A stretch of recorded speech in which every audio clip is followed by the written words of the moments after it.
আসসালামু আলাইকুম ভিউয়ার্স। গত পর্বে আপনাদেরকে দেখাইছিলাম থাইল্যান্ড ব্যাংককে কোথায় হালাল খাবার খাবেন।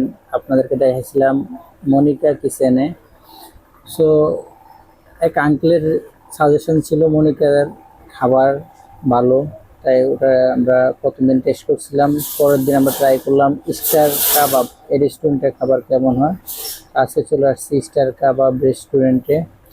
এই রেস্টুরেন্টটা হচ্ছে মনিকা কিচেন এর পাশেই, একটা দোকানের পরেই।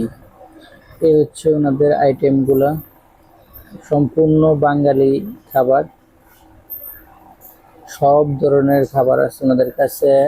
আপনার ভর্তা, মাছ, মাংস, বিরিয়ানি, সব ধরনের খাবার আছে।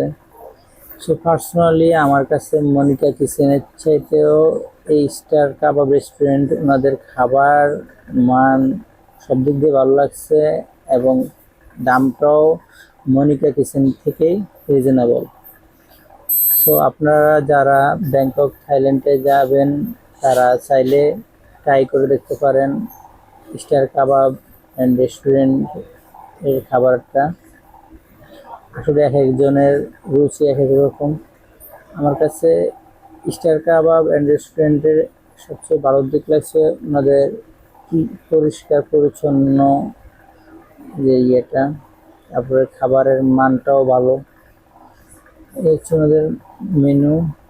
আমি শর্ট আপনাদেরকে দেখানোর চেষ্টা করতেছি যে কি কি পাবেন এবং প্রাইস কেমন। এটা সব থাই বাত প্রাইস দেওয়া আছে। আপনারা চাইলে পার্সেলও নিতে পারবেন ওদের কাছ থেকে। মেনুর মধ্যে ওদের হোয়াটসঅ্যাপ নাম্বার দেওয়া আছে। সো এখানেও আমরা ভাত ট্রাই করব। ভাত নিলাম, সাথে নিলাম হচ্ছে একটা শাক, লাউ, আলু ভর্তা আর একটা মাছের মাথা, সাথে সালাদ দেওয়া আছে। আমার কাছে টেস্ট খুবই ভালো লাগছে এবং পুরাই মনে যেন বাংলাদেশে বসেই খাইতেছি, একবার বাঙালিয়ানা।